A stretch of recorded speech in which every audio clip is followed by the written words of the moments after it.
Muy bien, en esta clase lo que vamos a ver son las alteraciones que se producen cuando el sistema inmune no funciona de la manera que tiene que funcionar. Ustedes ya han tenido un curso sobre el sistema inmune y sus respuestas, pero me gustaría hacer una pequeña introducción al tema como para que después podamos entender o tengamos el mismo lenguaje cuando hablemos de las alteraciones de esta respuesta. Y hay algunas consideraciones que debemos hacer, y una de ellas es cómo el organismo puede reaccionar frente a una injuria y desarrollar todo un mecanismo inmune. Para eso tenemos que considerar que hay una tríada de elementos que entran en juego al justamente inducir al individuo a que genere una respuesta inmune. Una de ellas es el ambiente. ¿Qué es el ambiente? Es el lugar donde se encuentra el individuo que va a reaccionar y que tiene ciertas características que lo definen. Una de ellas es la temperatura, es decir, y cuando hablamos de temperaturas, hablamos de todo un abanico, temperaturas en estado medio, donde las circunstancias hacen que haya un equilibrio entre todas las funciones, pero también tenemos que considerar las temperaturas extremas, temperaturas extremas de calor, por ejemplo, que van a inducir a una necesidad de consumo de líquidos. En la medida que esos líquidos no se encuentren, podrá sobrevenir algún tipo de problema. O las temperaturas muy bajas, que también generan una vasoconstricción periférica, y eso predispone a ciertas alteraciones que permitan la invasión de microorganismos, por ejemplo, y puedan generar una injuria. Lo mismo con la humedad, humedades elevadas o muy bajas elevadas, muy bajas eh, porcentajes de humedad que generan sequedad. Es decir, todos los extremos pueden inducir a que el individuo necesite recurrir a recursos que no los tendría en caso de tener una situación normal. Lo mismo la latitud donde se encuentra, es decir, no son las mismas acciones, no son los mismos agentes que pueden condicionar a un individuo en el hemisferio norte o en el hemisferio sur. El pH se refiere al pH del suelo, el pH de los alimentos, de los líquidos que se consumen, es decir, un pH 7 que es neutro, normalmente no va a producir ningún tipo de alteración, así los pHs extremos que pueden producir eh, reacciones cáusticas, por así decirlo, que van a generar un cambio también en el pH del individuo y con las consecuencias que ello trae. O los nutrientes, es decir, todas cuestiones ambientales que condicionan la situación. Por otro lado, entonces tenemos el hospedador. El hospedador es aquel que finalmente va a reaccionar en una respuesta inmune, pero en términos generales, todo el individuo está en estado natural, normal, conviviendo con elementos de la naturaleza y conviviendo con organismos que están tanto en los alimentos como en el aire como en el agua, pero no generan mayor daño. Lo que sí hay que considerar en este hospedador que pueden haber condiciones particulares, como la edad. Los individuos de edad adulta, y cuando hablo de adulto, estamos considerando luego del desarrollo genital, van a tener una reacción que se encuentra en equilibrio, que no debería condicionar mayormente la situación, pero también, como en el caso anterior, debemos considerar los extremos, es decir, individuos muy jóvenes o muy viejos son más susceptibles a padecer todas las cuestiones ambientales y, como vamos a ver en un segundo, el otro punto de la tríada que son los microorganismos. Sexo, hay ciertas cuestiones que están relacionadas con la sexualidad de estos animales que van a permitir que algunos microorganismos puedan colonizar y otros que no. De la misma manera actúa la raza o cómo esté desarrollado el sistema inmune en este hospedador. Es decir, si tuvo un desarrollo apropiado o tuvo algún tipo de alteración. Y la tercera pata de esta tríada sería el huésped. Cuando hablamos de huésped, estamos refiriendo particularmente a agentes animados. Agentes animados que son de distintos tipos, bacterias, virus, protozoarios, es decir, parásitos en general, hongos y otras clasificaciones que interactúan en el medio ambiente con las distintas características, interactúan con el hospedador, pero no necesariamente van a generar daño. El problema es cuando alguno de estos tres puntas se manifiesta en grado extremo, como mencionábamos, puede sobrevenir una ruptura en alguno de esos puntos y con ello se genera enfermedad. Afortunadamente, al sobrevenir la enfermedad, se ponen en juego una serie de mecanismos dentro de el hospedador que va a tratar de paliar esa agresión y tratar de volver a la situación normal. Y esa respuesta que tiene el individuo, es englobada dentro de un capítulo que ustedes ya han visto, que es la inmunología. Y como tal, la inmunología se define de muchas formas. Yo encontré una definición que es la que más me gustó, que dice que es la ciencia que estudia la inmunidad, que vamos a ver qué elementos tiene, y el resultado de sus expresiones.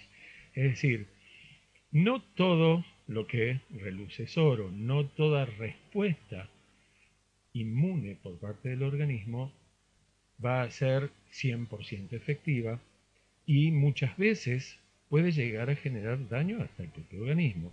Todo en el afán de volver a restituir la situación. ¿Cómo es entonces? ¿Cómo sería el mecanismo? Tenemos una configuración desconocida para el organismo, hablemos de estos agentes animados, que va a implicar un reconocimiento por parte del mismo como algo no propio.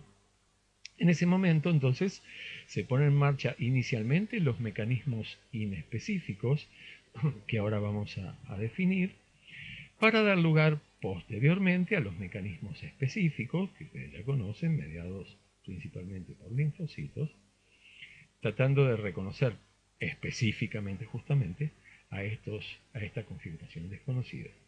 De la acción de los mecanismos inespecíficos y de los específicos, hay una reacción del organismo que se pone en juego. Inicialmente entonces es una reacción inflamatoria específica, luego una reacción inflamatoria específica, y de ahí pueden surgir dos situaciones: o que se proteja al individuo que está padeciendo esta lesión, o que se genere daño. Y ahí tenemos que considerar dos elementos. El sistema inmune, normalmente uno dice que es un sistema de defensa, pero en realidad hay que considerar dos situaciones. Si reacciona frente a elementos extraños, como recién veíamos, sí, entonces estamos hablando de defensa. El organismo trata de defenderse de estos agentes que no son propios y que obviamente tratan de cumplir con su propio ciclo evolutivo, pero el organismo del animal no debería permitirles su ingreso, ya que eso condiciona de manera desfavorable su propia biología. Como decíamos hoy, en la situación natural, constantemente estamos siendo agredidos por agentes animados que estén en los alimentos, que están en el aire, que están en los líquidos, pero justamente el organismo tiene sistemas iniciales inespecíficos de eliminación y por lo tanto muchas de estas reacciones pasan totalmente desapercibidas. Es decir, si bien a nivel local puede haber una reacción, estas no se manifiestan clínicamente. Por otro lado, el organismo está constantemente vigilando, principalmente a través de la acción de los linfocitos T, citotóxicos, que todas las células del organismo se comporten de manera normal. Y en el caso de haber algún desvío en el comportamiento celular, en términos de expresión de receptores, transformaciones celulares, el sistema inmune va a tratar de eliminarlas para que no sigan progresando y generen mayores trastornos. A esta eliminación por parte del organismo, la llamamos prevención, es decir, la vigilancia que ejercen los linfocitos hacen que el organismo pueda estar prevenido de mayores alteraciones que conduzcan a una enfermedad. Comencemos entonces a disecar el sistema. Habíamos hablado que una vez que un elemento no reconocido por el organismo ponía en juego mecanismos inespecíficos y específicos. Empecemos con los mecanismos inespecíficos que en realidad también son los que inician la reacción dentro del organismo. De acuerdo a su origen, estos son mecanismos que no se inducen, es decir, no necesitan encontrar un tipo de agente en particular que desarrolle toda una respuesta como el sistema inmune, sino que están circulando por el torrente sanguíneo, se encuentran algunos, o son condiciones naturales del individuo, y por lo tanto son los que primero reaccionan. Estos nacen y mueren con el individuo, no necesitan madurar, no necesitan estimularse ante un contacto. Tienen una actividad que es inespecífica de antígeno, es decir, independientemente cuál sea el agente animado que entre, va a reaccionar de la misma manera porque no genera algún tipo de reacción particular. Sí, podemos hablar de mayor o menor intensidad, pero los mecanismos que vamos a ver son totalmente iguales independientemente de cuál sea el agente. La forma de responder es a través del reconocimiento de motivos conservados como los receptores TOL, que ahora vamos a hablar en unos segundos.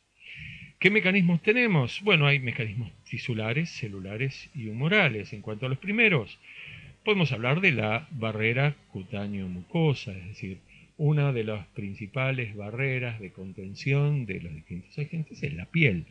Una piel que tiene, macroscópicamente uno puede observar pelos y puede detectar secreciones sudoríparas, secreciones sebáceas, son todos elementos que con sus distintos pHs o con el efecto mecánico pueden evitar que muchos de los agentes se adhieran justamente a la piel para, en caso de posibilitarse, puedan penetrar. Entonces ella es una de las primeras barreras.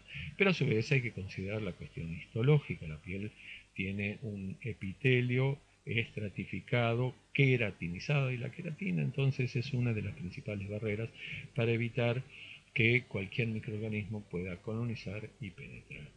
Lo mismo a nivel de mucosas, a nivel de mucosa oral, tenemos la saliva con distintas enzimas que cambian el pH de la cavidad oral y por lo tanto muchos de los agentes no van a resistir, o la acción mecánica de la masticación también va a destruir muchos posibles elementos. A nivel de la mucosa respiratoria podemos considerar las células caliciformes productoras de mucus. El moco entonces es el que va a aglutinar de alguna forma muchos de esos agentes y va a evitar que penetren en las vías aéreas más profunda. Y lo mismo a nivel de la mucosa genitourinaria, la orina con su pH va justamente arrastrar cualquier tipo de agente, bueno, la mayoría de los agentes, y de esa manera entonces evitar que estos penetren. Si hablamos de mecanismos celulares, la inflamación es la principal barrera. Una vez que un agente pudo penetrar, se ponen en funcionamiento los mecanismos que nosotros ya vimos en capítulos anteriores sobre la inflamación y tratar justamente a través del exudado aislar a esos agentes y luego por mecanismos principalmente enzimáticos y con disminución o modificación del pH, tratar de destruirlos directamente. Pero bueno, ustedes recordarán todo lo que hemos visto en ese capítulo particular. En cuanto a los mecanismos celulares, hablamos de la endocitosis, incorporación de estos agentes dentro del soma de ciertas células, principalmente los macrófagos, y los macrófagos, a través de distintos mecanismos, tratarán de destruir a esos agentes que han entrado, de acuerdo a la dosis de agente que haya entrado, podrán eliminarlos sin llegar a mayores consecuencias.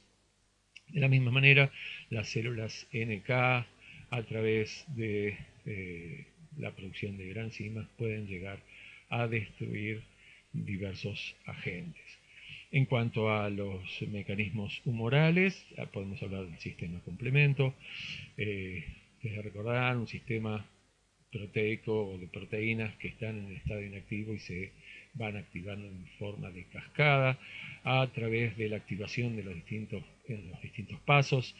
Habrá quimiotaxis para algunas células, habrá liberación de histamina por parte de las células cebadas. Así comenzaba la respuesta inflamatoria y finalmente hasta la producción del complejo lítico, que era el que iba a destruir a los agentes que pudiesen estar en contacto, por ejemplo, con un macrófago, y así pueden ser eliminados sin llegar a mayores consecuencias. Si hablamos de citoquinas, todas esas son factores liberados principalmente también por los macrófagos, que atrapa a otras células para acercarse a la región y que puedan volcar todo su contenido o actuar de manera específica, como el caso de los linfocitos. Y lo mismo las proteínas de fase aguda que hemos visto en el capítulo de inflamación, son todos los elementos humorales que son inespecíficos de agentes que van a reaccionar ante esta respuesta. La intervención es inmediata, es decir, en el mismo momento que se pone en contacto este agente y es reconocido como no propio, empiezan estos mecanismos inespecíficos para luego dar lugar a la reacción específica. Podemos decir que esta respuesta podría llamarse como inmunidad natural, teniendo siempre los recaudos de que la inmunidad es una especie de respuesta y hay que distinguirla de lo que es realmente la respuesta específica del sistema inmune. Entonces, esa es una inmunidad natural o innata o constitutiva o no adaptativa. Son todos sinónimos de este tipo de respuesta.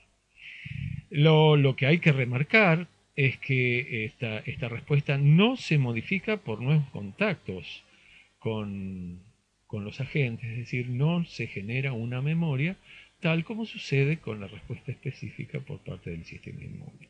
Y como todas las cosas, tiene efectos beneficiosos o perjudiciales. En principio, el organismo trata de liberarse y lo va a tratar de hacer a como de lugar. Si, como decíamos anteriormente, la dosis de antígenos, de agentes animados hasta ahora, como veníamos calificándolos, no es muy alta, o su ingreso es lento, entonces estos mecanismos inespecíficos podrán controlar la situación. De no ser así, podrá sobrevenir una respuesta inflamatoria mucho más agresiva, va a haber mayor daño tisular producido por la misma respuesta, y eso sí va a dar lugar a una respuesta específica mucho más intensa. Como decíamos, ¿cómo es que reacciona este sistema inespecífico? Es a través del reconocimiento de ciertos patrones moleculares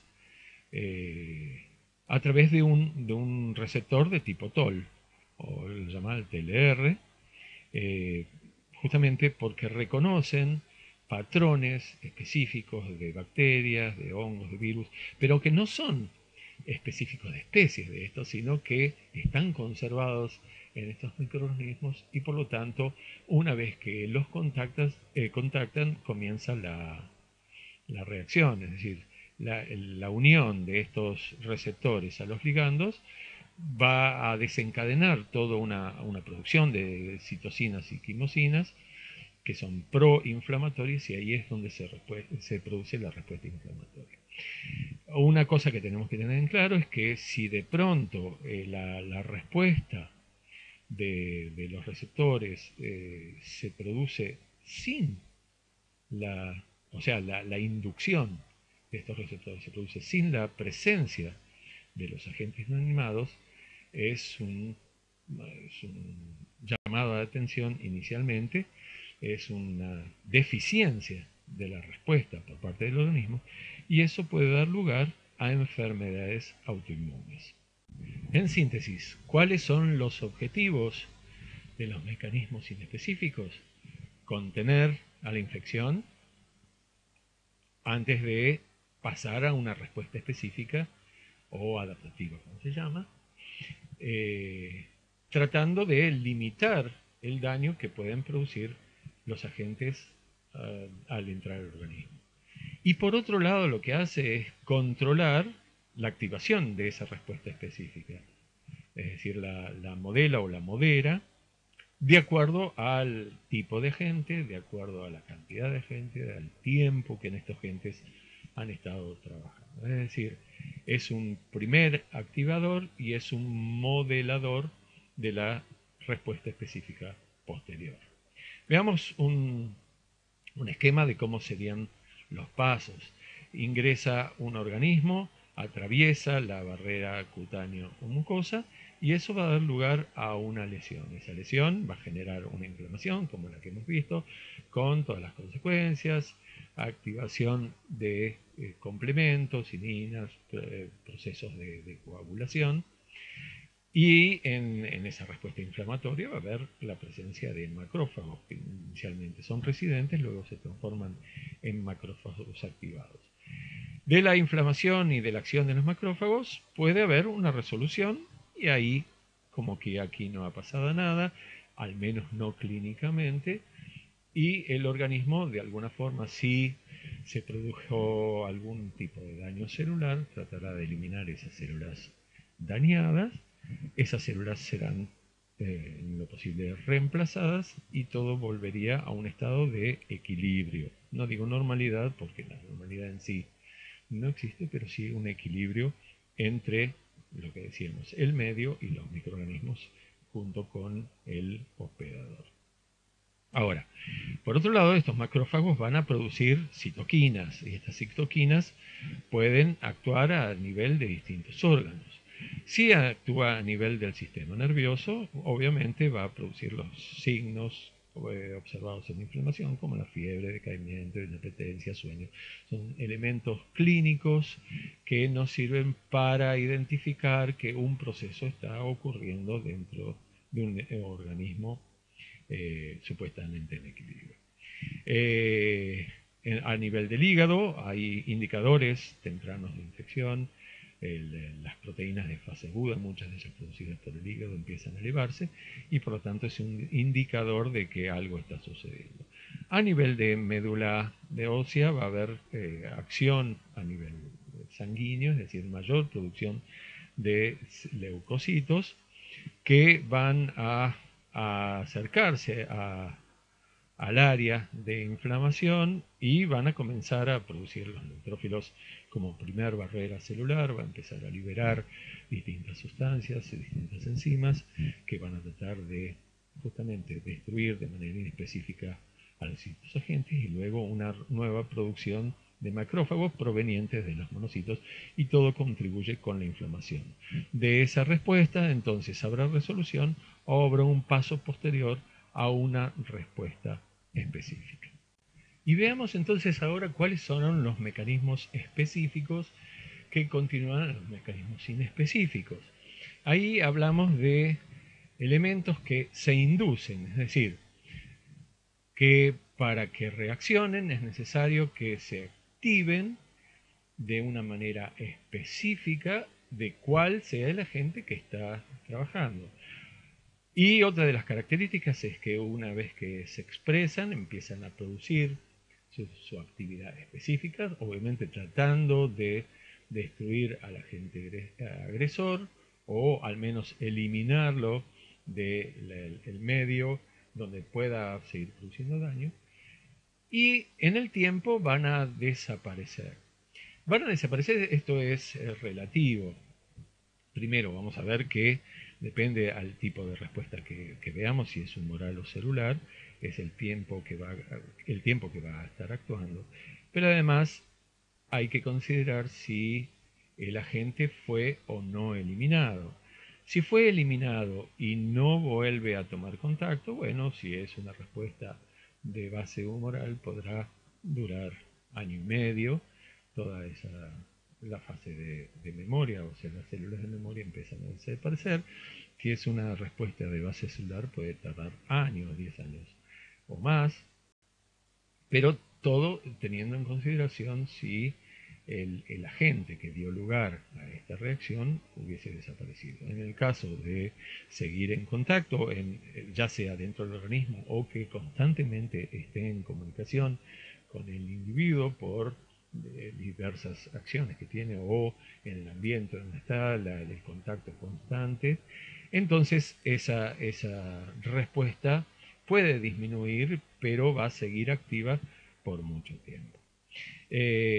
Decíamos que esta actividad es específica de antígeno, es decir, que aquí sí ya importa qué características tienen las moléculas de estos agentes que han ingresado. Ahí entonces, de acuerdo a los epitopes que forme o que muestre, es la respuesta que se va a producir y va a estar dirigida específicamente contra estos. En cuanto a los mecanismos, también vamos a tener tisulares, celulares y humorales.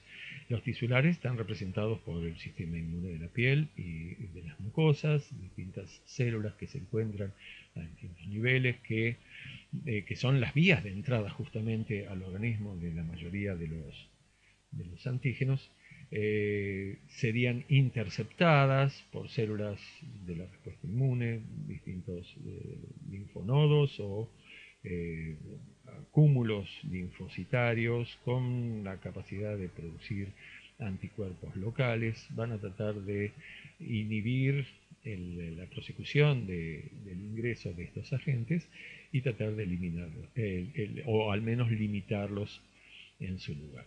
En cuanto a los mecanismos celulares, obviamente vamos a considerar los linfocitos, tanto de tipo B como T. Y en cuanto a las respuestas humorales, la producción de anticuerpos derivados de los linfocitos B o la producción de interferón gamma, que es el que mantiene de alguna manera la respuesta o la inducción de la respuesta inmune de base específica.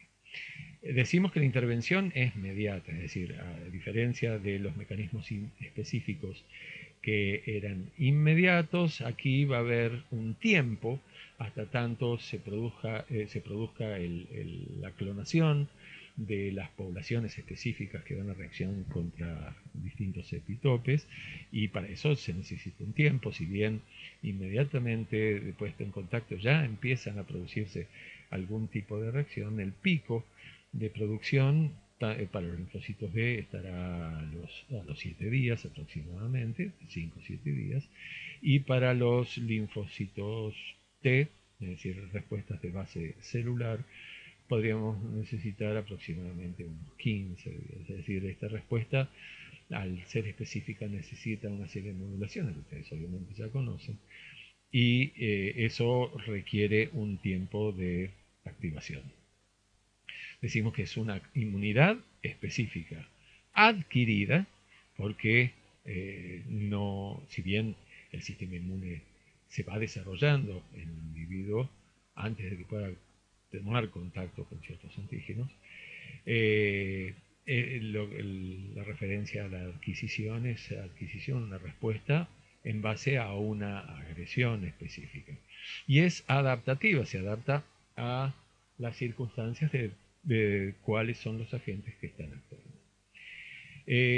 Ustedes ya saben que una vez que se produce una respuesta inmune, cuando toma contacto por primera vez, se dejan células de memoria. Esto es porque en la posibilidad de que vuelva a tomar contacto y siempre y cuando dentro de un tiempo determinado, como habíamos mencionado anteriormente, el nuevo contacto va a generar una inducción de las células de la memoria, es decir, ya no va a necesitarse volver a inducir todo el clon, sino que las células específicas del clon van a reaccionar de manera inmediata y por lo tanto la reacción que antes duró esta semana o estos 15 días va a desarrollarse mucho más rápidamente. Como decíamos, la respuesta es de tipo clonal, es decir, que van a producirse clones específicos de linfocitos que van a reaccionar frente a determinados epitopes y no con otros. Y como mencionábamos anteriormente, de toda esta respuesta puede haber la destrucción de estos antígenos que han invadido el organismo y eso podría considerarse como beneficioso, pero dependiendo de cómo haya sido la respuesta y si el sistema inmune está actuando de manera normal, también podrían producirse efectos perjudiciales y esto más que nada es por destrucción de los tejidos normales subyacentes al lugar donde se está produciendo la reacción inespecífica y la específica en contra de los antígenos. Veamos qué pasaría si se produce una invasión por parte de bacterias. Bueno, en este caso no importa, consideremos que son bacterias gram negativas. De alguna forma se produce una lesión a nivel cutáneo y estas bacterias pueden penetrar al organismo. Lo primero que se van a encontrar en la dermis es con macrófagos residentes que van a actuar, células de Langerhans que van a reconocer estas estructuras como no propias y estas bacterias pueden tomar dos caminos. Uno es la vía sanguínea a través de los capilares y eso va a ir a la circulación general, o puede ser que dentro de los macrófagos o sueltas tomen las vías linfáticas y llegan a los linfonodos regionales y de ahí podrían volver a la circulación general. ¿Qué características tienen las bacterias, en este caso gram negativas? Bueno, son células de origen vegetal, es decir, tienen una pared celular. Algunas bacterias van a diferir, muchas de estas, pero la estructura general es todas tienen una pared celular y la mayoría de ellas tienen en la superficie lo que se conoce como lipopolisacárido. Este lipopolisacárido es el responsable de muchas de las acciones que vamos a observar en el organismo. Obviamente, la bacteria lo que quiere hacer es generar las condiciones más apropiadas para su propio metabolismo, es decir, condiciones de pH, de temperatura, de nutrientes que le permitan dividirse y justamente multiplicarse y seguir invadiendo y seguir persistiendo. Pero en ese camino se producen muchas acciones que están descritas en este gráfico. Inicialmente podemos decir que actúa a nivel del lipopolisacárido, va a actuar a nivel de células endoteliales y por un lado entonces va a haber un aumento de la permeabilidad. Esto es lo que va justamente a generar el inicio de una respuesta de base inflamatoria. Este mismo aumento de la permeabilidad puede ser por inducción de este lipopolisacárido hacia los mastocitos que liberan histamina y aumenta también la permeabilidad. O también podría ser a través de su acción, a través de las plaquetas, y las plaquetas a través de mediadores aumentan la permeabilidad. Pero hay que ver que también estas plaquetas pueden llegar a producir una trombosis en determinados lugares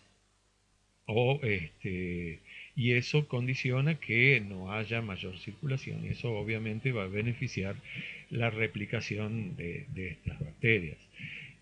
Por otro lado, el lipopolisacárido va a actuar a nivel de macrófagos. Los macrófagos van a reaccionar inmediatamente ante esta agresión, van a empezar a producir distintas sustancias, lo mismo que los neutrófilos a los que activó.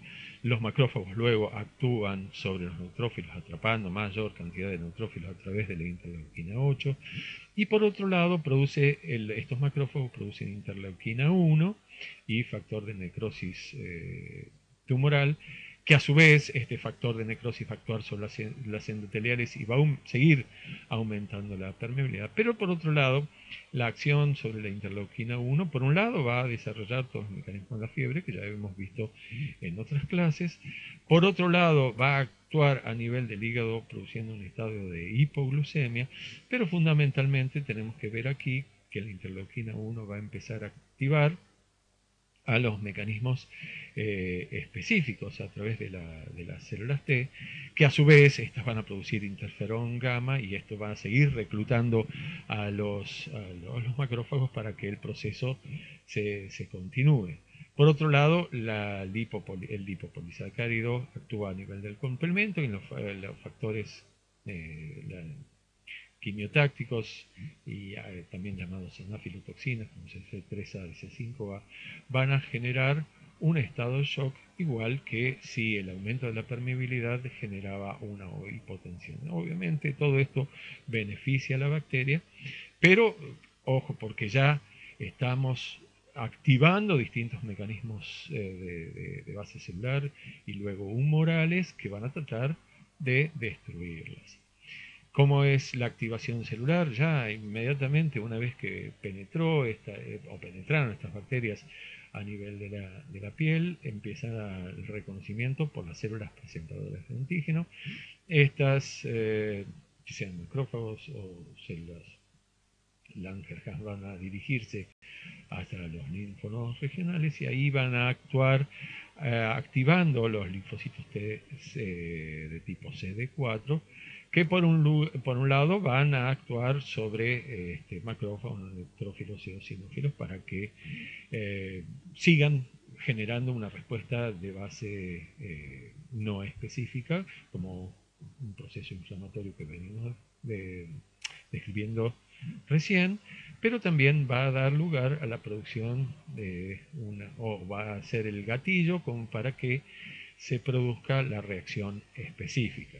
Entonces, una vez que atravesó la piel, va a llegar dentro del macrófago y va a tomar contacto con macrófagos subcapsulares y se va a penetrar en la corteza de los linfonodos.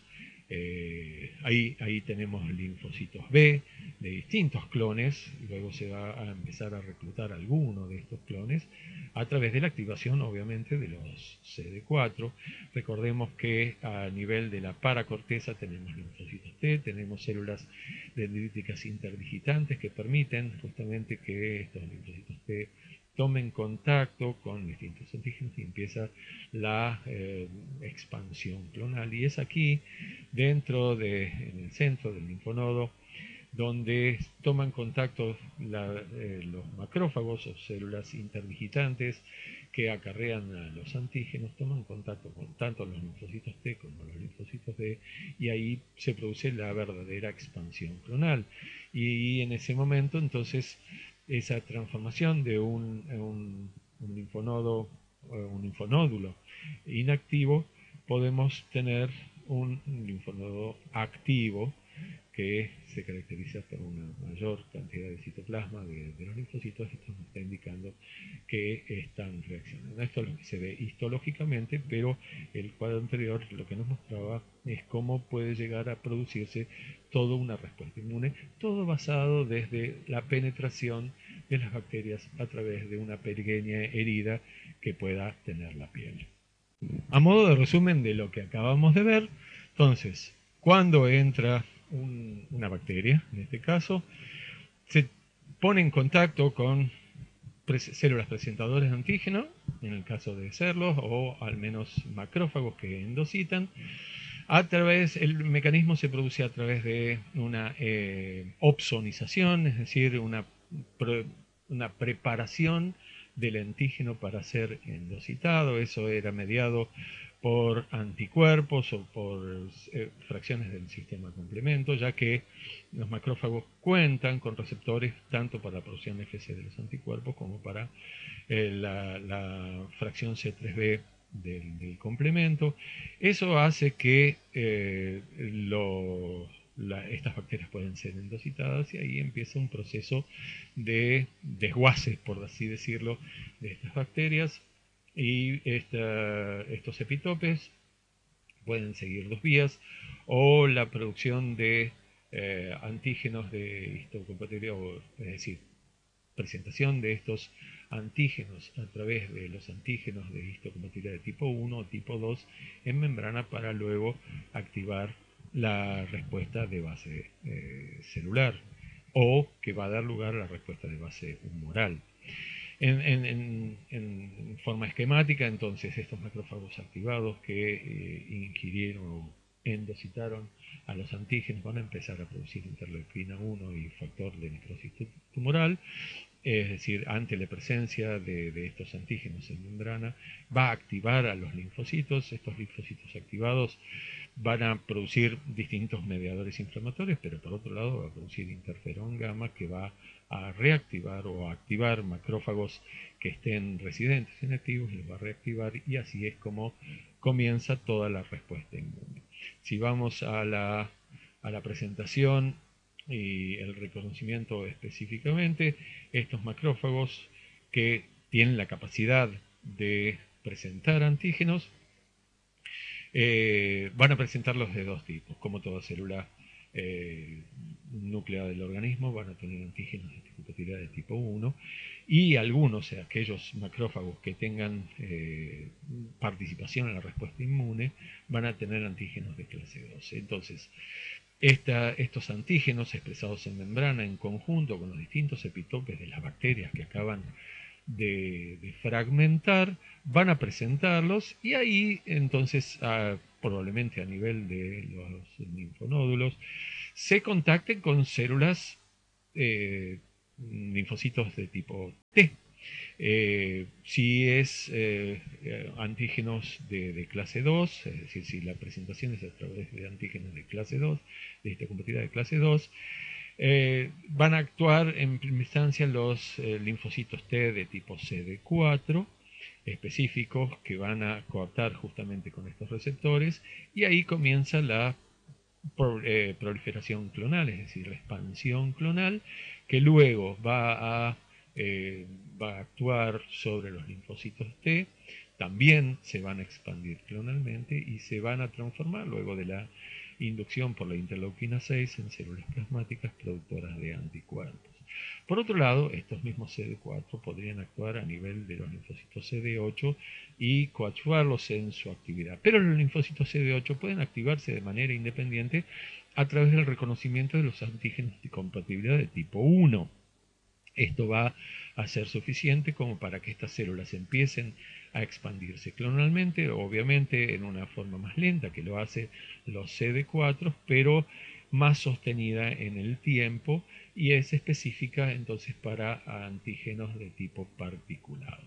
Bien, hasta ahí entonces un pequeño resumen de lo que es la respuesta inmune normal, y ahora vamos a pasar a ver qué pasa si el sistema inmune, que debería reaccionar de manera natural, comienza a reaccionar de una manera exagerada, en la que va a producir lesión. A todas estas alteraciones que van a producirse por una respuesta desmedida, tanto en más como en menos, del sistema inmune, lo conocemos o lo englobamos dentro del capítulo de la inmunopatología. Y dentro de este capítulo vamos a analizar tres situaciones: las llamadas lesiones por hipersensibilidad, donde vamos a ver que existe una respuesta exagerada por parte del sistema inmune, y vamos a ver que hay diferentes tipos. Las respuestas de autoinmunidad, que son mecanismos de hipersensibilidad, pero la única diferencia es que en lugar de ser inducidas por antígenos foráneos, como en el caso de la hipersensibilidad, son producidas por elementos que en determinadas circunstancias empiezan a reconocerse como no propios dentro del propio organismo. Y finalmente lo que vamos a analizar son las inmunodeficiencias, es decir, la respuesta en menos del sistema inmune, lo que conlleva a alteraciones justamente por no estar reaccionando.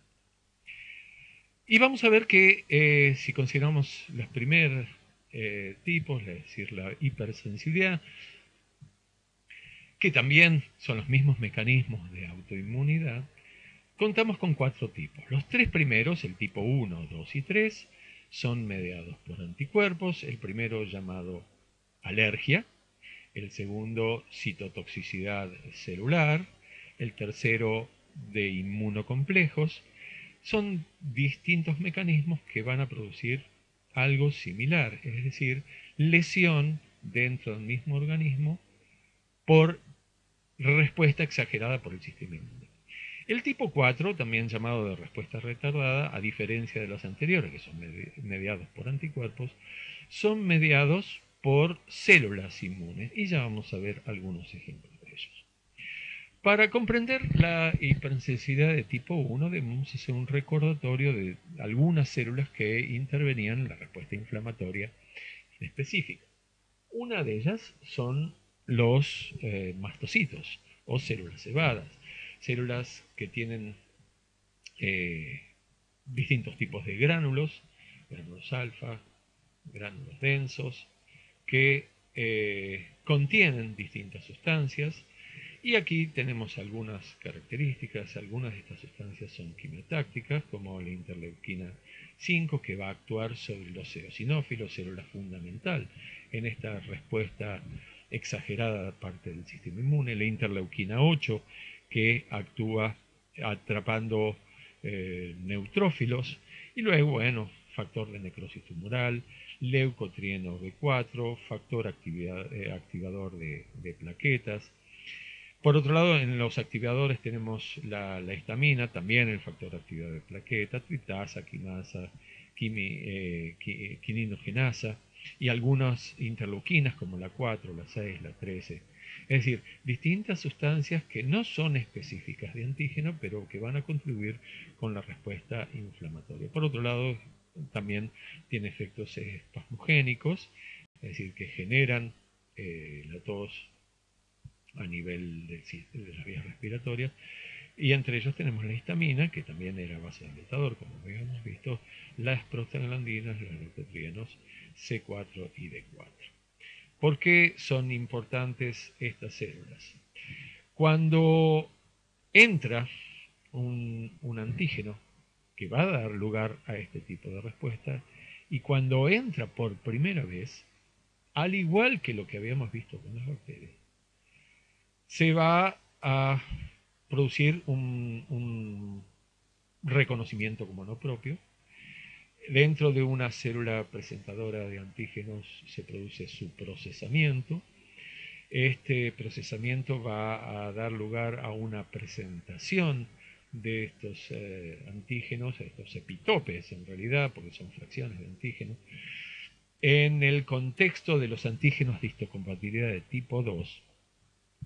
Esto va a inducir la activación de linfocitos CD4 específicos contra estos epitopes, la expansión clonal y la liberación de interleuquina 4. Eso va a permitir que el clon específico de este mismo epitope dentro de los linfocitos B genere una expansión clonal de linfocitos B que van a producir una inmunoglobulina particular una vez que se transforme en células plasmáticas cuando actúe la interleuquina 6. Y son las inmunoglobulinas de tipo E. Las inmunoglobulinas de tipo E en este caso no van a producir absolutamente nada. Lo único que va a suceder es que se van a unir a través de receptores Fc para este tipo de inmunoglobulina presente en las células en las células cebadas que mencionábamos anteriormente. Es decir, en la superficie de las células cebadas hay receptores de la porción Fc de las inmunoglobulinas de tipo E que permiten que estas inmunoglobulinas recién producidas puedan anclarse ahí. Y ahí se quedan quietitas en reposo y a la espera de un nuevo contacto. ¿Cuándo se produce ese nuevo contacto? Y dentro de un tiempo prudencial, que es lo que habíamos mencionado, dentro del tiempo del año, por haber sido inducidos a través de los linfocitos B, es decir, una respuesta de base humoral.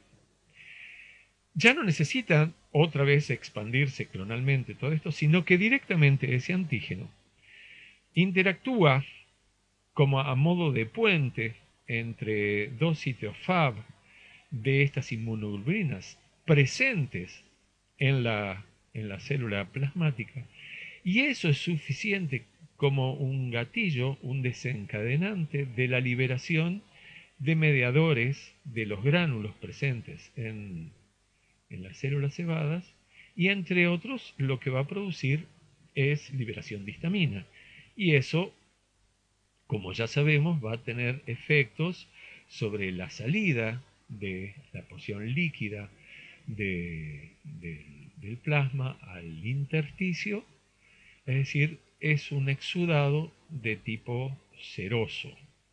El problema es que ese exudado se produce en gran cantidad y en un tiempo relativamente corto, es decir, se produce en forma masiva, una liberación masiva de histamina que produce una gran salida de ese líquido seroso. Y el problema es dónde se produce. Y dónde se produce depende de la especie animal. La concentración mayor de estas células y de acuerdo a la especie va a generar los signos subsecuentes. En los bovinos, estas células plasmáticas, estas células cebadas se encuentran en gran cantidad a nivel del sistema respiratorio y por lo tanto la salida masiva de líquido intersticial de los vasos sanguíneos va a generar un bloqueo de los alvéolos pulmonares y todas las manifestaciones clínicas van a ser de tipo respiratorio. Obviamente, al liberarse gran cantidad de líquido dentro de los alvéolos va a producir una deficiencia respiratoria, va a haber inicialmente manifestaciones de tos, pero que podría llegar también hasta el bloqueo del intercambio gaseoso y con eso la asfixia. Un animal con esta sintomatología puede adoptar una posición ortopneica, es decir, con los miembros todos estirados, con el cuello estirado, en un afán de captar todo el aire posible, porque el animal se está ahogando, no puede respirar y puede llegar a la muerte. Todo depende de la cantidad de líquido intersticial que haya salido y cantidad de tejido noble que haya sido afectado. Toda esta liberación se produce en un lapso de media hora, donde empieza a resolverse en la medida que el animal no haya muerto. En los equinos, por su parte, estas manifestaciones son a nivel digestivo y se manifiestan como diarreas profusas.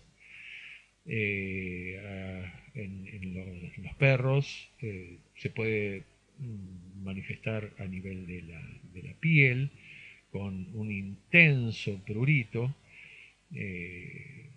que puede ser desgarrador, es decir, el animal puede llegar a automutilarse por la sensación de picazón que manifiesta.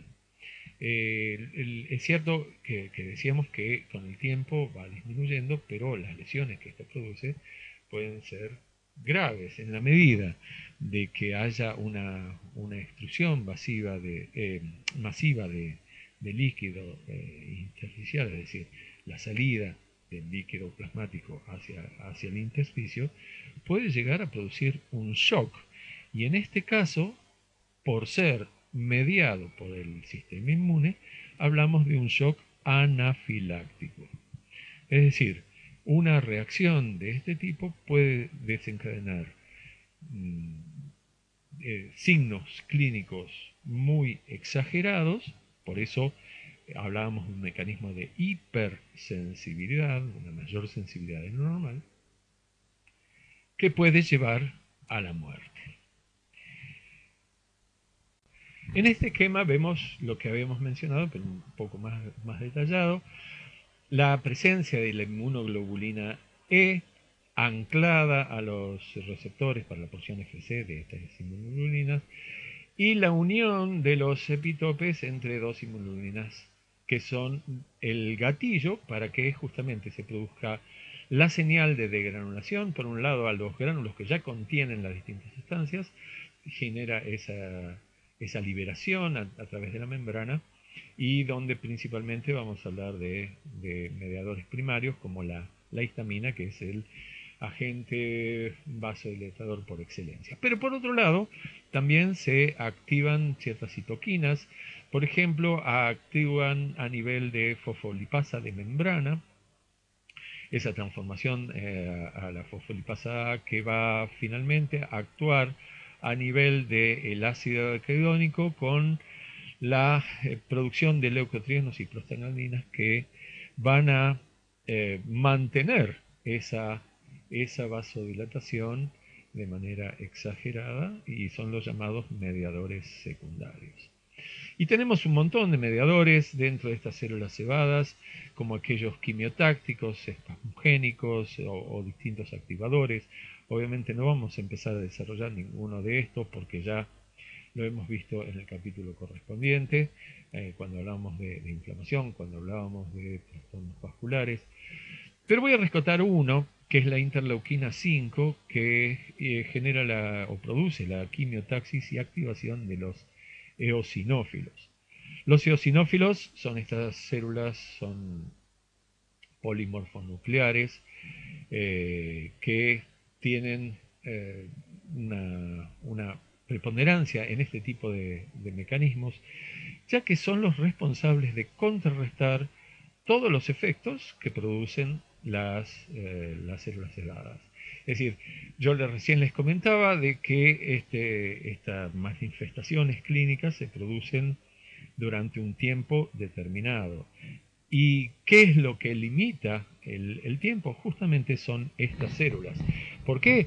Porque van a empezar a liberar determinado tipo de sustancias que van a contrarrestar todas aquellas producidas por las células cebadas a modo de bloqueo para volver al equilibrio que se había roto una vez que ingresó o que se tomó contacto nuevamente con ese antígeno que desencadenó todo este mecanismo.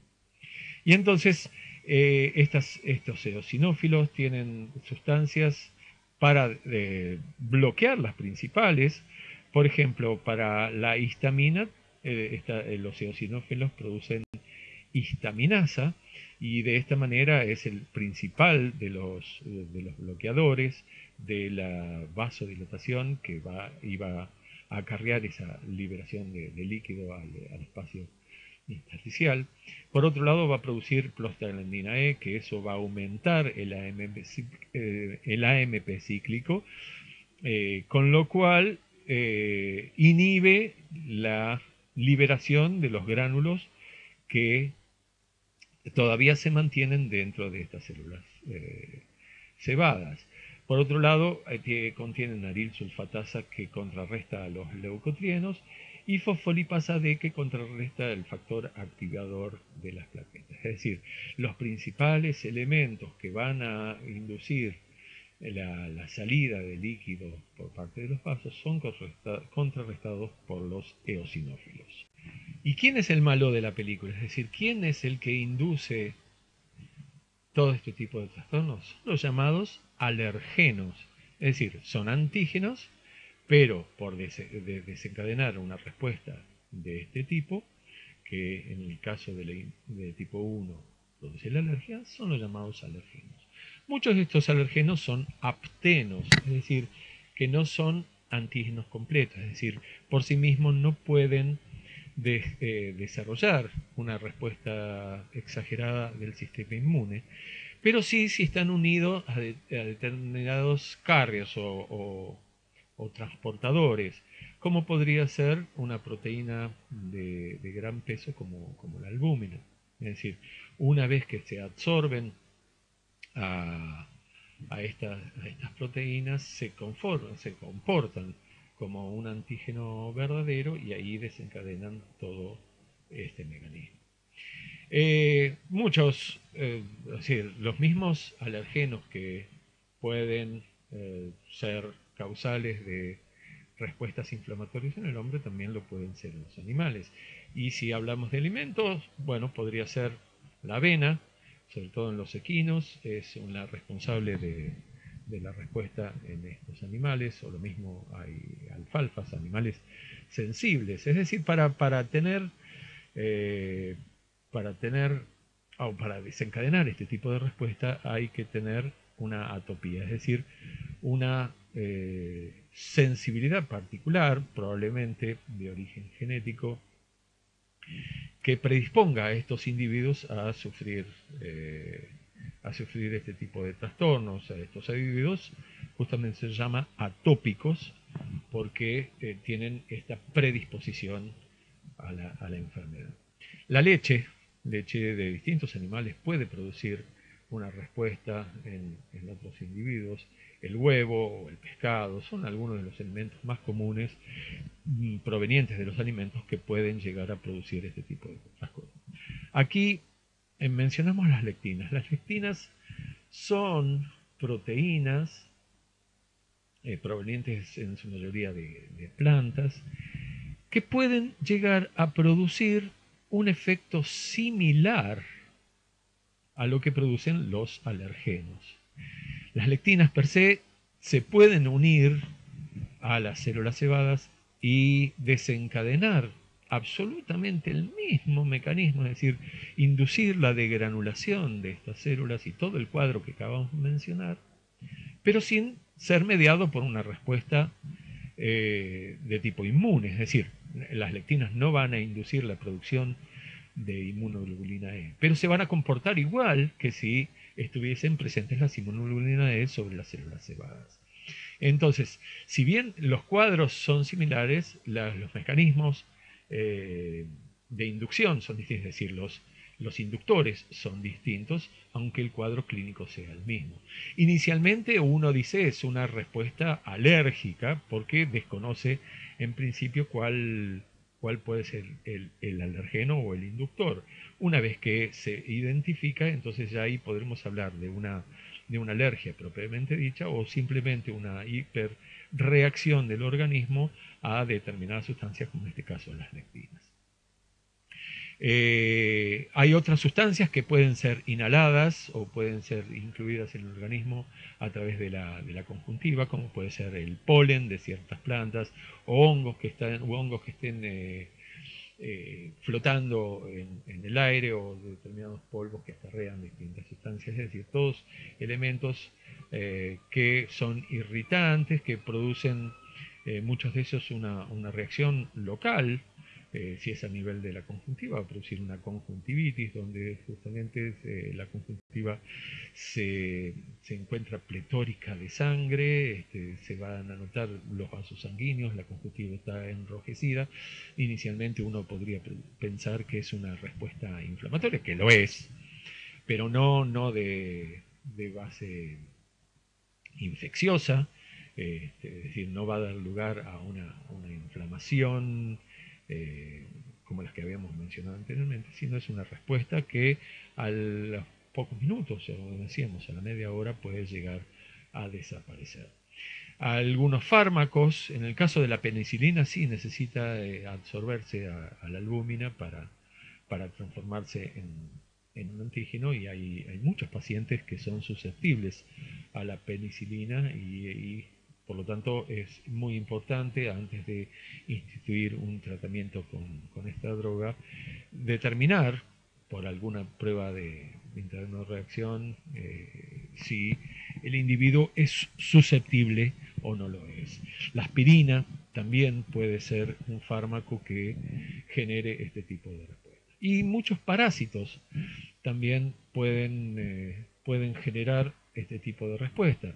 Uno de ellos es el Echinococcus granuloso. ¿Se acuerdan que habíamos hablado en clases pasadas un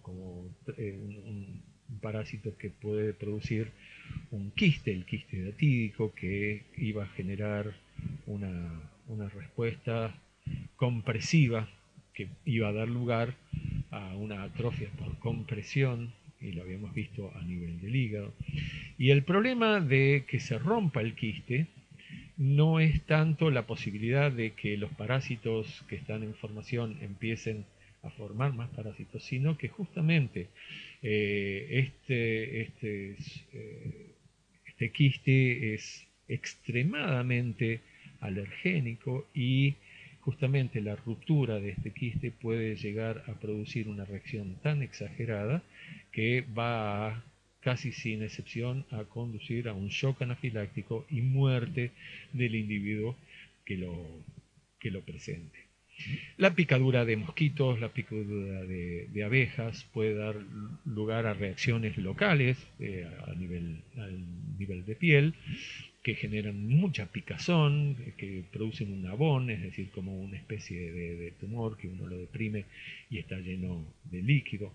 Las pulgas, las picaduras de pulgas son las principales causas de lesiones a nivel de la piel de los perros, de los gatos, fundamentalmente de los perros, que no es otra cosa que una hipersensibilidad de tipo 1. Bien, en la hipersensibilidad de tipo 2, al igual que en la de tipo 1, también se produce por mecanismos mediados por anticuerpos. Este tipo de hipersensibilidad se conoce también como hipersensibilidad por anticuerpos citotóxicos, en los que estos anticuerpos van a producir daño en la membrana, es decir, se van a unir estos anticuerpos a distintos epitopes, esos se fijan sobre una membrana y esa membrana luego va a ser destruida. Es una membrana de célula normal. Los tipos de anticuerpos son de tipo IgG o IgM.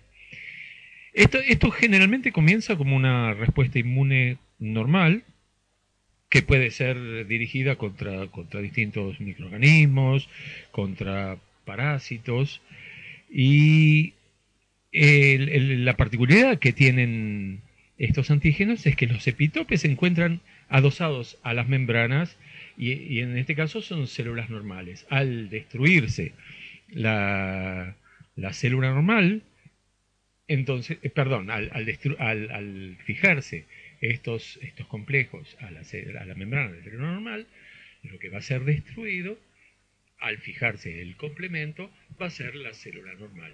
Y ese es el grave trastorno que produce este tipo de alteración. Resumiendo, el antígeno el antígeno penetra al organismo, existe una respuesta inmune normal inicialmente, mediada por IgG o por IgM. La particularidad es que estos complejos antígenos anticuerpos se van a fijar a una membrana, puede ser una célula o una membrana basal. Ahí se deja libre el espacio como para que fije el complemento, tanto por la vía clásica como por la vía alterna.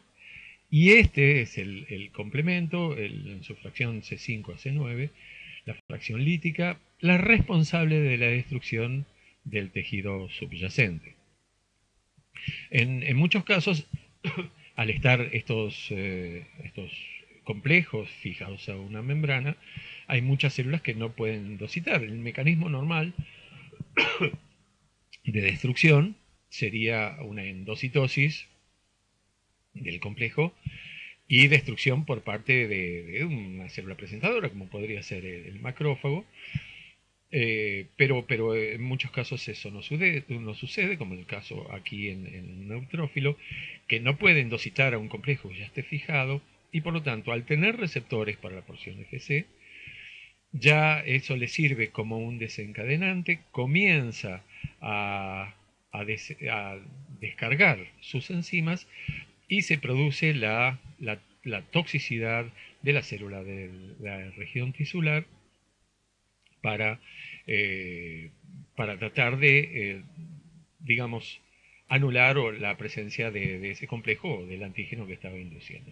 Existen otros mecanismos, por ejemplo en las células NK, que también es citotoxicidad dependiente de anticuerpo, es decir, necesita de un anticuerpo que lo guíe para la especificidad en contra de un antígeno. Entonces, si el antígeno está presente, en este caso en una membrana, el anticuerpo se va a unir, se le une también a la célula NK por el receptor de la porción Fc, y es así como libera las granzimas y destruye el complejo, pero lamentablemente también destruye todo el tejido subyacente.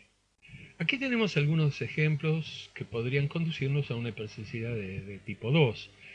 En el primero consideramos la incompatibilidad sanguínea o la enfermedad hemolítica del recién nacido. En definitiva, en los dos, el blanco final es el glóbulo rojo y la hemólisis consecuente. En la incompatibilidad sanguínea no se da en los animales porque no hay contacto entre la sangre materna y fetal durante la preñez. Y por lo tanto esto que ocurre en los humanos no se vería en los animales. Entonces podríamos hablar directamente de enfermedad hemolítica del recién nacido, un caso muy común o con cierta frecuencia, se da en los equinos. Supongamos que tenemos una madre negativa y un padre positivo, da origen a una descendencia positiva, que de alguna forma, si en algún momento se producen alteraciones en los vasos a nivel de la placenta, comienzan a producir anticuerpos en la madre. Esto obviamente al no haber pasaje transplacentario o contacto transplacentario de sangre no va a producir nada hasta tanto que el potrillo nace. Cuando el potrillo nace, mama el calostro y recordamos que durante las primeras 24-48 horas el intestino no es selectivo a los anticuerpos justamente como para que anticuerpos producidos por la madre y que se transmiten a través de la leche pueden ingresar al potrillo. En el caso de que la madre hubiese formado anticuerpos anti factores positivos en el feto, entonces estos pasarán a través del calostro y una vez ingresados a través del intestino tomarán contacto con los glóbulos rojos sanguíneos y empezará la destrucción. La única forma de evitarlo esto es hacer una transfusión sanguínea, un lavado de sangre y tratar de eliminar todos estos anticuerpos. Luego de pasadas las 24 horas o 48, por más que siga mamando el calastro, ya el intestino no va a ser receptivo y va a dejar de haber problemas. También hay sensibilidad a fármacos, algunos fármacos como la penicilina que pueden absorberse a la superficie de los glóbulos rojos, y en este caso, como aquí se muestra, los glóbulos rojos absorbidos generan una reacción, el fármaco absorbido de los glóbulos rojos genera una reacción y los anticuerpos se dirigen contra la droga que al fijar el complemento van a destruir al glóbulo rojo y con la consecuente hemólisis. O también pueden estar circulando esos fármacos que son reactivos para el organismo, se forma todo un inmunocomplejo, en algún momento ese inmunocomplejo se fija al glóbulo rojo y es así donde se fija finalmente el complemento y destruye todo el complejo, pero también destruye los glóbulos rojos. Existen ciertos microorganismos con capacidad también de destruir glóbulos rojos. Estos son, por ejemplo, el anaplasma, piroplasma, que viven dentro de los glóbulos rojos. Al producirse anticuerpos en contra de estos anticuerpos se van a fijar a la membrana del glóbulo rojo, se va a fijar el complemento y ahí se destruye. El virus de la anemia infecciosa equina tiene esa otra particularidad de absorberse directamente, no va a penetrar en el glóbulo rojo, que se absorbe a su superficie y los anticuerpos que se producen en contra de este van a actuar como un complejo anclado, eso fijará el complemento y así es como se va a destruir finalmente el globo rojo. Es decir, la mayoría de los ejemplos tiende a la producción de la destrucción de los glóbulos rojos, pero existen otros mecanismos que ustedes pueden también consultar en la bibliografía. En cuanto al rechazo agudo de injertos, estos rechazos se producen por incompatibilidad, por antígenos que pudieran haber quedado presentes en los vasos sanguíneos que fueron, eh, digamos, abocados a los vasos sanguíneos propios del individuo receptor, en este caso los ciertos epitopes de las células endoteliales del individuo donante actúan como antígeno, el organismo receptor no los reconoce como propio, va a producir gran cantidad de anticuerpos, luego se fijará el complemento y se destruirá esas células endoteliales, con lo cual también se va a destruir el vaso sanguíneo y por lo tanto el órgano será rechazado. Estos entonces son algunos de los ejemplos que podrían manifestarse como hipersensibilidad de tipo 2. La hipersensibilidad de tipo 3, por su parte, es bastante similar a la hipersensibilidad de tipo 2, pero con unas ciertas diferencias. Es decir, también está producido o inducido por la producción de un complejo entre antígeno y anticuerpo, pero en este caso el complejo no se deposita hasta un determinado momento. Mientras tanto, sigue circulando. Por eso esta enfermedad también se conoce como de inmunocomplejos circulantes. ¿Por qué circulan los inmunocomplejos? Bueno, puede ser porque la cantidad de antígenos circulantes sea poca, o la liberación del mismo sea lenta, o la respuesta por parte del individuo, en la respuesta mediada por anticuerpos, sea débil. Todo eso hace que estos complejos antígenos anticuerpos circulen constantemente hasta tanto sean atrapados. Muchas veces son atrapados por el sistema mononuclear fagocítico y de esa manera son eliminados. Pero en ciertas circunstancias puede ser que estos estos complejos se depositen. ¿Por qué puede ser? Bueno, normalmente se van a depositar en los vasos sanguíneos, donde haya muchos factores de liberación, mucha producción de quimoquinas, o donde haya muchas células basales, mastocitos, o donde se bifurquen los vasos y por lo tanto producen turbulencia. Todos esos son lugares aptos como para que se deposite el inmunocomplejo. Una vez que se deposita, va, igual que en el caso anterior, va a fijar el complemento.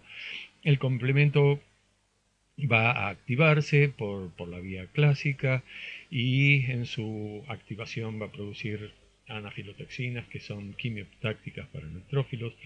Termina de activarse y eso también va a producir la lisis del complejo, pero por otro lado va a inducir la presencia de plaquetas que se depositen en el lugar. Esto va a formar microtrombos, va a contribuir con todo el daño, y por otro lado las anafilotoxinas producidas también van a atrapar a los neutrófilos, y los neutrófilos, por un mecanismo como habíamos mencionado de fagocitosis frustradas, van a liberar sus enzimas en el lugar. Todo eso contribuye entonces a la destrucción de todo el tejido donde están estos inmunocomplejos y las consecuencias que eso trae. ¿Cómo está dentro de los vasos sanguíneos?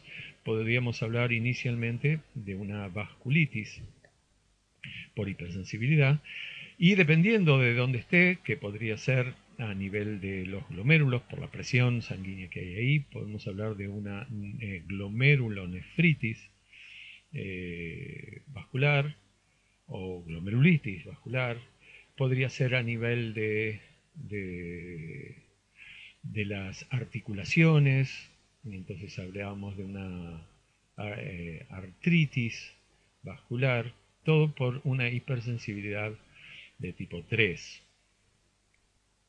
Entre los ejemplos que podemos mencionar estaría la enfermedad del suero.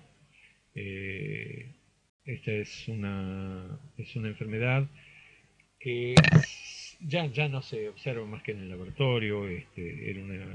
En aquellos pacientes que eran tratados con sueros hiperinmunes, podría ser un factor, es decir, que la gran cantidad de suero que recibían formaban complejos, es decir, los mismos anticuerpos que venían en el suero usado como tratamiento podrían actuar como antígenos, y los propios anticuerpos del individuo formar un complejo con estos y producir estas lesiones que habíamos mencionado. También en los animales suerodadores, es decir, en aquellos donde se los inyecta con una determinada frecuencia, con una determinada cantidad de antígenos como para que produzca estos sueros hiperinmunes, también podría producir este mismo tipo de lesión. En este caso estaríamos hablando de la enfermedad de Arthus. Y finalmente llegamos al último tipo de hipersensibilidad, que es el de tipo 4, también llamado de la respuesta retardada, que a diferencia de los anteriores no reacciona por producción de anticuerpos, o los anticuerpos no están involucrados en este tipo de reacción, sino que son las células inmunes. Esto se produce justamente cuando son antígenos particulados que inducen la respuesta mediada por linfocitos T citotóxicos, o por la acción directamente de los linfocitos CD4, que va a generar una respuesta justamente retardada por el tiempo en que lleva, que son aproximadamente 15 días, como habíamos mencionado anteriormente. Entonces, antígenos que pudieron haber entrado a través de la piel son llevados hasta el linfonodo regional, y dentro del linfonódulo llegan a la zona paracortical, ahí toman contacto con los linfocitos T y se produce la reacción que tarda esos 15 días. Obviamente en un contacto posterior ya la respuesta es mucho más rápida, tarda algunas horas, algunos días. Se produce como un abón, es decir, una tumoración a nivel de la piel, si fuera inoculado a través de la piel. Y es así como se manifiesta este tipo de reacción, una zona con calor, con mucha exudación. Existen distintos tipos de manifestaciones específicas de este tipo de hipersensibilidad. Uno de ellos es la dermatitis por contacto. Perdón. La dermatitis por contacto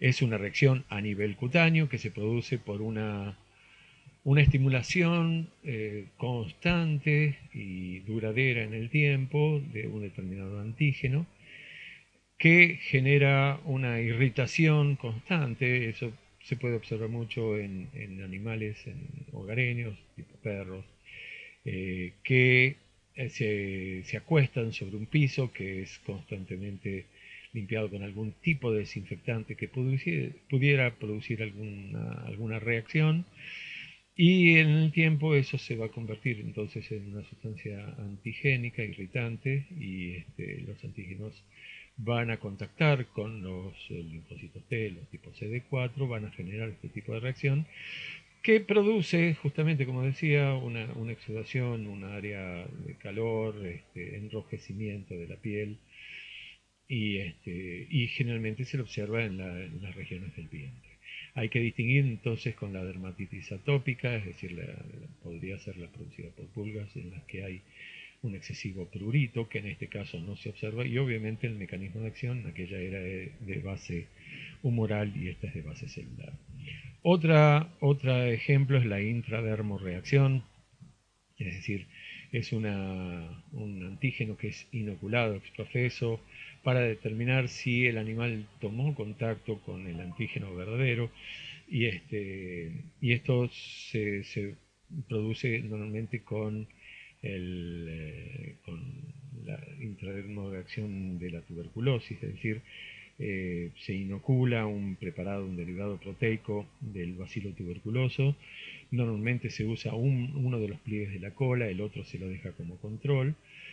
Al inocularlo, los antígenos, es decir, las proteínas estas, si el animal tomó contacto con el Mycobacterium, entonces va a generar una reacción inflamatoria local, que se puede medir, es decir, se puede usar un calibre para ver el espesor de la reacción, es un área con calor.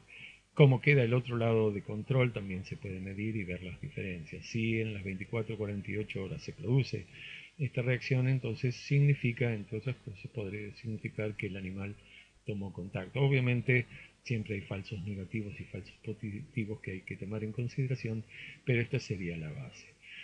Y en cuanto al tercer ejemplo se menciona es el granuloma inmune. Nosotros cuando hablamos de inflamaciones granulomatosas dijimos que hay uno específico que era el granuloma inmune y justamente esta respuesta se produce como un mecanismo de hipersensibilidad de tipo 4. Entonces nos remitimos a aquella clase, a aquellos datos que habíamos obtenido en el capítulo correspondiente y ahí podríamos tener la respuesta de cómo se ve histológicamente este tipo de reacción.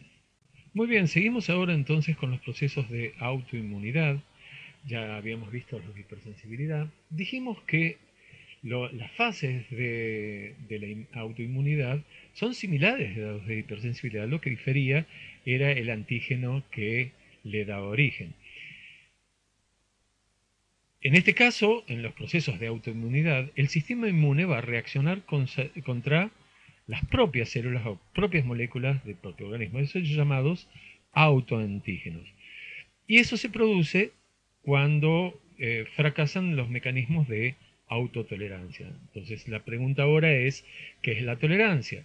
La tolerancia podemos definirla como la ausencia normal de reactividad frente a componentes propios del organismo. Ahora, esta ausencia de reactividad puede estar basada en mecanismos dentro del timo, por eso se llaman centrales, o periféricas a nivel de distintas organizaciones o agrupaciones de linfocitos. ¿Cómo puede estar mediada esta tolerancia? Bueno, por reconocimiento, el primero, reconocimiento del complejo mayor de compatibilidad. Habíamos dicho que los linfocitos T citotóxicos son células de vigilancia que constantemente están circulando y constatando de que los antígenos de compatibilidad de tipo 1 de todas las células a las que contacta sean pertenecientes al mismo, es decir, que no se hayan alterado por algún trastorno de transformación tumoral o proceso degenerativo que no permita que estas células continúen con su propio funcionamiento. En este caso, esas células son eliminadas y el proceso queda restringido a la región. También podría ser por lesión clonal, es decir, eliminar clones de células que podrían tener reacción en contra de los epitopes del propio organismo. Podemos hablar de anergia cuando se restringe la reactividad contra algún antígeno por limitación de un propio clon, ahora ya lo vamos a ver, y también podríamos hablar de antígenos ocultos, aquellos que se desarrollan por ahí durante la vida del individuo y nunca toman contacto con el sistema sanguíneo. Es el caso de los espermatozoides, es el caso del folículo tiroideo o de la producción de la toxina, perdón, no de la hormona tiroidea en la tiroides, que nunca toman contacto con la sangre y por lo tanto son antígenos que se preservan de generar una reacción en contra del propio organismo. Aquí tenemos un esquema de lo que sería entonces la lesión clonal. Ahí a nivel central, es decir, en el timo se producen clones que van a madurar y van a salir a circulación de linfocitos que tienen receptores para antígenos que no sean propios, pero también de aquellos que sean propios. Bueno, estas poblaciones en contra de antígenos propios van a ser eliminadas y por lo tanto no van a producir o no van a salir a la circulación.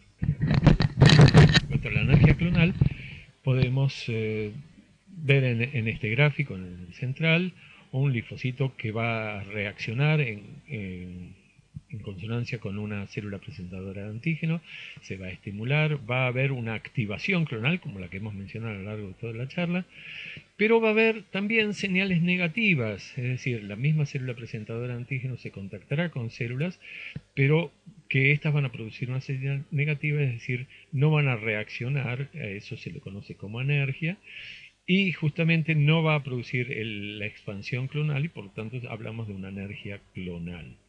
En cuanto a la supresión, existen poblaciones de linfocitos T citotóxicos o de CD4 con función supresora que van a ejercer el efecto contrario, es decir, en vez de actuar destruyendo células por mecanismos citotóxicos, lo que van a hacer es inhibir esa citotoxicidad. Y en ese caso la respuesta se ve mermada y por lo tanto no hay reactividad.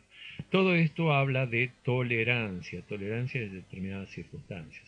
Ahora, las enfermedades autoinmunes son aquellas, como decíamos, en las que se produce una reacción por parte del organismo con las mismas características que tenía la hipersensibilidad, pero cuando esos mecanismos de tolerancia fallan y por lo tanto los propios antígenos empiezan a expresarse y ser reconocidos como no propios. Entonces, estas enfermedades autoinmunes se pueden producir por diversos motivos, en algunos enumerados aquí. Exposición de antígenos ocultos, como habíamos dicho anteriormente, antígenos, es decir, marcadores celulares de células normales propias del organismo que nunca tomaron contacto con el torrente sanguíneo en determinadas circunstancias pueden hacer. Es el caso de los espermatozoides, es el caso del el folículo tiroideo, o sea, la tiroxina presente en las tiroides, que por determinadas circunstancias podría ser una inflamación, un proceso inflamatorio que rompa los folículos, o en el caso del testículo, que permita que los espermatozoides tomen contacto con las células sanguíneas. Entonces se va a producir una reacción eh, de base humoral o celular y va a dar lugar a los mismos efectos que vimos en los mecanismos de hipersensibilidad. El mimetismo molecular es aquel que determinados antígenos se comporten antigénicamente como antígenos propios del organismo. Es el caso, por ejemplo, del tripanosoma. Algunos epitopes del tripanosoma tienen características similares a la de las fibras cardíacas y por lo tanto muchas de las respuestas que se observan son reacciones en contra de las propias fibras cardíacas y no por efecto del tripanosoma sobre el órgano. Puede haber fallos en el control regulador, lo que habíamos visto de la tolerancia no sea tal y por lo tanto determinadas poblaciones no sean delesionadas o no restrinjan la respuesta en contra de estos antígenos y por lo tanto la respuesta inmune se va a producir. También hay causas desconocidas hasta el momento que habrá que seguir investigando para ver por qué se producen y cómo tratar de evitarlas. Aquí tenemos una lista de algunas de las enfermedades que se producen por antígenos, autoantígenos, es decir, antígenos propios del organismo, que responden a cada uno de los tipos de los que vimos de hipersensibilidad, solo que en este caso cambia el antígeno foráneo por uno propio. Así podemos mencionar la alergia a la caseína vacuna en aquellos bovinos que son altos productores de leche, necesitan una frecuencia de ordeño que es superior a la de otro tipo de animales, y si esa frecuencia no se mantiene, la leche puede empezar a acumularse. La acumulación, la caseína nunca tuvo contacto con la sangre y su acumulación puede llegar a inducir la ruptura de los alvéolos. Eso hace que la caseína empiece a tomar contacto con la sangre, se desarrolla toda una respuesta inmune en contra de los antígenos de la caseína y la mastitis que se produce es como consecuencia de esto. Para el tipo 2 hay mecanismos en contra de células sanguíneas como la anemia hemolítica que habíamos mencionado hoy o la trombocitopenia autoinmune. En esos casos los antígenos se desarrollan en contra de estos tipos celulares que son propios del organismo y tienen las mismas consecuencias que las habíamos mencionado anteriormente. También puede producirse reacción contra propios receptores, como en el caso de la miastenia gravis, que va en contra de receptores de acetilcolina, o en la enfermedad de Graves, que va contra los receptores de THS. Otras enfermedades, podríamos decir el pénfigo, que se produce daño contra los queratinocitos de la piel. El bulo pemfigoide también es otro ejemplo. La tiroiditis de Hashimoto, en este caso, bueno, es un mecanismo compartido, tipo 2, tipo 4, es decir, hay reacción en contra o sea, producido por los anticuerpos que reaccionan contra el coloide tiroideo, pero también contra receptores de las células que producen la hormona. Y también histológicamente lo vamos a ver, se forman centros de linfocitos que estarían reaccionando contra antígenos celulares propios de la tiroides, y por lo tanto eso es lo que decíamos, que los mecanismos serían dobles, es decir, tipo 4 y tipo 2. En cuanto a los mecanismos autoinmunes de tipo 3, el más encumbrado es el lupus eritematoso sistémico, que va contra componentes nucleares, esencialmente el DNA, pero también contra la superficie de otras células, entre las que hay eritrocitos, plaquetas, componentes. Es decir, empiezan a destruirse todos este tipo de células y se va expandiendo por todo el organismo, y por lo general toma la vida del animal. Y como ejemplo de hipersensibilidad de tipo 4 podemos mencionar el granuloma espermático. Decíamos que los espermatozoides son antígenos ocultos, pero hay una entidad que es la brucelosis en los carneros, que puede producir una epididimitis. Esto hace que las paredes del epididimo se adelgacen, y en la medida que siga produciéndose la inflamación, puede llegar a haber ruptura del epididimo. En este caso, los espermatozoides van a salir por no vía natural, van a tomar contacto con la sangre. Esto va a hacer que se produzca una respuesta de tipo retardada en contra de los espermatozoides, y en el lugar se va a producir un granuloma, donde se observa que en el centro de estos granulomas vamos a ver espermatozoides, y es el llamado granuloma espermático. Otro de los defectos en la respuesta inmune que da lugar a lesiones son las inmunodeficiencias, como habíamos presentado al principio.